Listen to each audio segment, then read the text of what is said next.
India के उड़ीसा राज्य के पुरी में चमत्कार की एक ऐसी कहानी है जिसे समझ पाना साइंस के बस की बात नहीं है। साइंस, ज्योग्राफी, फिजिक्स, केमिस्ट्री और दुनिया के सारे ग्राउंड्स ऑफ बिलीव्स यहाँ सब फेल हो जाते हैं। हिंदू मान्यता में 4 धाम होते हैं: बद्रीनाथ धाम, द्वारकाधीश धाम, रामेश्वरम और जगन्नाथपुरी। और ये कहानी है जगन्नाथपुरी की, जहाँ पे आज भी श्री कृष्ण का वास्तविक दिल धड़कता है। इस मंदिर के कुछ ऐसे रहस्य हैं जिनके बारे में सुनकर किसी के भी होश उड़ जाएंगे। वेस्टर्न कल्चर फॉलो करते करते हम एक ऐसे मोड़ पे तो आ चुके हैं जहाँ लोग भगवान के होने ना होने पे सवाल उठाने लगे हैं। पर यही सवाल अब मैं आपसे इस वीडियो के बाद पूछूंगी। आइए देखते हैं। हर मंदिर में जहाँ मूर्तियां मेटल या स्टोन से बनती हैं, वहीं जगन्नाथ मंदिर में भगवान की मूर्तियां लकड़ी से बनी हुई हैं। ऐसा क्यों? आइए बताती हूँ। 3102 बीसी में ज़ारा नाम के एक शिकारी ने शिकार करते हुए गलती से तीर श्री कृष्ण के पैर पे चला दिया, जिससे श्री कृष्ण की मृत्यु हो गई। ज़ारा ने श्री कृष्ण का देह संस्कार किया पूरे रीति रिवाजों के साथ। पर जब उनकी चिता शांत हुई तो ज़ारा ने देखा कि एक चमकने वाली मेटल की चीज अभी तक जली नहीं थी। ज़ारा को ये समझ नहीं आया था कि ये है क्या, तो उसने उसे उठाया और उसे बेचने निकल गया। पर उसको खरीदना तो दूर, किसी ने उसे हाथ भी नहीं लगाया। फिर आखिरकार ज़ारा ने हार थक कर उस मेटल की चीज को एक लकड़ी पर रखा और उसे पानी में बहा दिया। गुप्त साम्राज्य के समय अवंती के राजा इंद्रद्युम्न, जो कि विष्णु जी के बहुत बड़े भक्त थे, उन्हें एक दिन सपने में आकर विष्णु जी ने एक नदी में डुबकी लगाने को कहा और ये भी कहा कि एक लकड़ी के तने में तुम्हें उस नदी में मैं मिलूंगा। इस सपने को देखकर अगले ही दिन राजा डुबकी लगाने चले गए। डुबकी लगाते वक्त राजा को नदी में थोड़ी ही दूर एक लकड़ी का तना भी दिखा। बिना देर किए राजा तने तक पहुंचे और उस तने को महल में ले आए। फिर राजा ने कुछ बहुत नामी काश्तकारों को बुलाया, पर उनमें से कोई भी उस लकड़ी से एक मूर्ति नहीं बना पाया। कई दिन बीत जाने के बाद एक काश्तकार महल में आया और उसने राजा से कहा कि ये मूर्ति मैं बनाऊंगा, पर मेरी एक शर्त है। राजा ने काश्तकार से उसकी शर्त पूछी, क्योंकि राजा किसी भी शर्त को मानने के लिए तैयार थे। तो काश्तकार ने कहा कि ये मूर्ति बनाने के लिए मुझे पूरे 21 दिन का समय चाहिए और मैं चाहता हूँ कि 21 दिन से पहले ना तो कोई मुझसे बात करे, ना मिले और ना ही मेरे किसी भी काम में विलंब डाले। राजा ने खुशी खुशी ये शर्त मंजूर कर ली। मूर्ति बनाने का काम शुरू हुआ। रोज मूर्ति बनने की आवाजें भी आती थी, पर धीरे धीरे वो आवाजें बंद हो गई। अवंती की रानी को लगा कि शायद भूख प्यास से काश्तकार मर चुका है, इसीलिए उन्होंने जहां मूर्ति का काम चल रहा था उस कमरे के दरवाजे को खुलवाने की जिद की और राजा को उनकी बात माननी पड़ी। जैसे ही दरवाजा खुला तो उन्होंने ये देखा कि वहां कोई काश्तकार था ही नहीं। सिर्फ और सिर्फ 3 मूर्तियां थी: भगवान जगन्नाथ, उनके भाई बालभद्र और उनकी बहन सुभद्रा। और उसी जगन्नाथ जी की मूर्ति में वो मेटल वाली चीज भी रखी गई थी, जो कि कुछ और नहीं, श्री कृष्ण का धड़कता हुआ दिल था। ये कोई नॉर्मल ह्यूमन हार्ट नहीं है, ये एंशिएंट एडवांस टेक्नोलॉजी का क्लियर सबूत है। ये हार्ट एनर्जी ट्रांसमिट करता है और हम सब ने ये तो पढ़ा ही है that stones and metals are good conductors of electricity and wood is a bad conductor of electricity. इसीलिए idols in the Jagannath temple are made up of wood. सिर्फ यही नहीं, हर 12 साल में एक बार भगवान की नई मूर्ति स्थापित की जाती है और भगवान के दिल को उस मूर्ति में शिफ्ट किया जाता है। ये किया इसलिए जाता है क्योंकि जो energy transmitting device, if we talk scientifically, उस मूर्ति में होता है, वो इतनी एनर्जी ट्रांसमिट करता है that the wood gets depleted with time और इसीलिए उसे बदलने की जरूरत होती है। पर इसे बदलने का प्रोसेस भी इसी की तरह बहुत इंटरेस्टिंग है। हर 12 साल में एक दिन ऐसा होता है जिस दिन मंदिर में किसी को एंट्री नहीं मिलती। पूरी शहर की बिजली काट दी जाती है।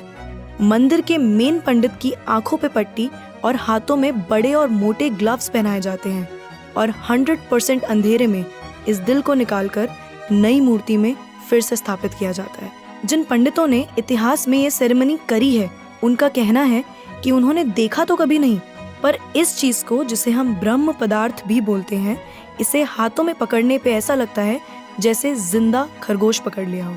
माना ये भी जाता है कि अगर किसी ने ब्रह्म पदार्थ को देख लिया तो उसकी मौत उसी समय निश्चित है। इसीलिए बिना आंखों पे पट्टी लगाए किसी को भी ये सेरेमनी करने की परमिशन नहीं है। इस मंदिर के ऊपर एक झंडा है जो साइंटिफिक लॉ के बिल्कुल विपरीत चलता है। जैसे कि हमें पता है कि जिस डायरेक्शन में हवा चलती है, पतंग भी उसी डायरेक्शन में उड़ती है और झंडा भी उसी डायरेक्शन में उड़ना चाहिए। पर जगन्नाथ मंदिर के इस झंडे की बात बिल्कुल अलग है। ये हमेशा हवा के ऑपोजिट डायरेक्शन में उड़ता है। क्यों और कैसे, आज तक कोई समझ नहीं पाया। इस झंडे के साथ एक और खास बात है कि इसे रोज बदलना पड़ता है। इसीलिए मंदिर के पांडु 214 फीट ऊपर लगे इस झंडे को रोज चढ़कर बदलते हैं, क्योंकि कहा जाता है कि अगर किसी दिन ये झंडा नहीं बदला गया तो मंदिर 18 सालों के लिए बंद हो जाएगा। मंदिर में आए भक्तों के बीच रोज प्रसाद बांटा जाता है। उनके लिए वो प्रसाद बनाया जाता है और जगन्नाथ मंदिर में होने वाली हर चीज में कहीं ना कहीं भगवान की कोई ना कोई लीला छुपी है। मंदिर में रोज 500 लोगों के लिए प्रसाद बनता है और कभी कभी भक्तों की संख्या हजारों में भी चली जाती है। पर जगन्नाथ मंदिर में भक्तों के लिए प्रसाद कभी कम नहीं पड़ा। दिन भर मंदिर में प्रसाद बांटा जाता है, पर कहते हैं कि आज तक इस मंदिर में एक भी दाना प्रसाद ना कम पड़ा है और ना ही व्यर्थ गया है। पर ऐसा एस्टिमेशन इंसानों के लिए करना तो बहुत ही मुश्किल है। और ये बात यहीं खत्म नहीं होती। प्रसाद बंटने की मिस्ट्री तो है ही, उससे बड़ी मिस्ट्री है प्रसाद बनाने की। लकड़ी की आग पे 7 मिट्टी के बर्तनों को एक के ऊपर एक रखकर प्रसाद बनाया जाता है। साइंस और लॉजिक्स कहते हैं कि सबसे पहले सबसे नीचे वाले बर्तन का प्रसाद पकना चाहिए, पर पुरी के जगन्नाथ मंदिर में साइंस और लॉजिक्स नहीं चलते। इन 7 बर्तनों में सबसे पहले सबसे ऊपर रखे जाने वाले बर्तन का प्रसाद पकता है, फिर उससे नीचे वाले बर्तन का, और ऐसे ही सबसे नीचे रखे बर्तन का प्रसाद सबसे आखिरी में पक के तैयार होता है। हाँ, मुझे पता है आपको भी अभी कुछ नहीं समझ आ रहा होगा। इसे आज तक कोई नहीं समझ पाया। इस मंदिर की खूबसूरती शब्दों में नहीं बताई जा सकती। इतना बड़ा मंदिर इतने सालों पहले बिना किसी टेक्नोलॉजी के कैसे बनाया होगा। पर क्या आपको पता है 214 फीट के इस मंदिर की डोम की परछाई आज तक कभी बनी ही नहीं। Are you shocked? You must be, but it is true. Jagannath Puri temple के डोम्स की शैडो बनती ही नहीं है कभी भी, at any time of the day.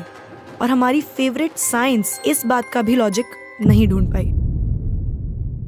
The mystery is not over here. जैसा कि हमें पता है कि कुछ buildings, architectures and areas no fly zones होते हैं, मतलब वहाँ ड्रोन्स, एयरप्लेन्स या कोई भी मैन मेड फ्लाइंग ऑब्जेक्ट पहुंचाने की या उड़ाने की परमिशन नहीं है।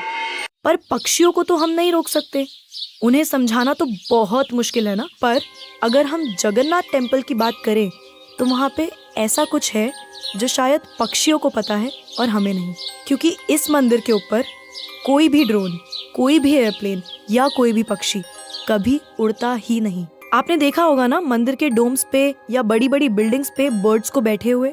कभी जगन्नाथपुरी जाएंगे तो देखिएगा that birds don't rest on the roof of Jagannath temple. आप कभी भी किसी भी पक्षी को जगन्नाथ टेम्पल की छत पे या उसके डोम्स पे बैठा हुआ नहीं देखेंगे। पर कंफ्यूज करने वाली बात यह है कि कैसे एक बेजुबान पक्षी ये जानता है कि इस मंदिर के ऊपर से उड़कर नहीं जाना। सुदर्शन चक्र, ये नाम तो आपने सुना ही होगा। सुदर्शन चक्र भगवान विष्णु का अस्त्र है। ये अधर्म का विनाश करता है। जगन्नाथ मंदिर के टॉप पे एक सुदर्शन चक्र है और उसे आप जिस भी डायरेक्शन से देखोगे उसकी फेसिंग आप ही की तरफ होगी। भगवान जगन्नाथ, जिनके नाम का मतलब ही जगत के नाथ हैं, इनके मंदिर में लाखों श्रद्धालु अपनी आस्था और प्यार भगवान के लिए लेकर आते हैं। पर इस मंदिर में सिर्फ हिंदुओं को दर्शन करने की अनुमति है। किसी भी और धर्म के इंसान को दर्शन बाहर से ही करवाए जाते हैं और दर्शन करवाकर भेज दिया जाता है। जैसे कि हमारी ex prime minister Indira Gandhi ji, वो भी जगन्नाथपुरी गई थी दर्शन करने, पर क्योंकि वो फारसी हैं और हिंदू नहीं और उन्हें उनका सरनेम फिरोज गांधी से मिला है, इसीलिए इंदिरा गांधी को भी दर्शन करने की अनुमति नहीं दी गई। सिर्फ यही नहीं, 2005 में थाईलैंड की प्रिंसेस महाचक्री सिंधोन को भी जगन्नाथ पुरी टेम्पल में एंट्री नहीं दी गई थी, क्योंकि यहाँ फॉरेनर्स अलाउड नहीं है। उनके लिए अरेंजमेंट्स की गई थी और दर्शन बाहर से ही करवाए गए। 12वीं सदी से बने हुए इस मंदिर को स्विट्जरलैंड की एक महिला ने 1,78,00,000 रुपए का चढ़ावा भी चढ़ाया। ये मंदिर में चढ़ाया गया अभी तक का सबसे बड़ा चढ़ावा है। पर फिर भी क्योंकि वो हिंदू नहीं है, दर्शन उन्हें भी बाहर से ही करने पड़े। हमारे ही धर्म की इतनी सारी बातें हैं जिसके बारे में हमें कुछ पता ही नहीं। हम आंखें बंद करके किसी भी कल्चर को, किसी भी ट्रेंड को फॉलो करते जा रहे हैं। हम भूल गए हैं कि हम एक ऐसे धर्म से जुड़े हैं जिसने दुनिया में संस्कृति, सभ्यता, परंपरा और संस्कार को हमेशा जिंदा रखा है। ये सनातन धर्म है और अब हमें धर्म को बचाना है। हर साल पुरी में जगन्नाथ जी की रथ यात्रा भी निकलती है। ये 9 दिन का त्योहार होता है जिसमें भगवान श्री जगन्नाथ, देवी सुभद्रा और भगवान बालभद्र को गर्भगृह से निकालकर रथ पर बिठाकर यात्रा करवाई जाती है। माना जाता है कि ये यात्रा इसलिए निकलती है क्योंकि भगवान इन 9 दिनों में प्रजा के बीच आकर प्रजा के सुख दुख को खुद देखते हैं और इस यात्रा में लाखों करोड़ों भक्तों की भीड़ हर साल इस यात्रा का हिस्सा बनती है। जगन्नाथपुरी मंदिर की मिस्ट्रीज यहाँ खत्म नहीं होती। और भी बहुत सारी कहानियां हैं जो हम नहीं जानते, जैसे कि हर साल भगवान 15 दिन के लिए बीमार पड़ते हैं और भक्तों के लिए मंदिर में दर्शन बंद कर दिए जाते हैं। पर बहुत कम लोग जानते हैं कि ऐसा क्यों होता है।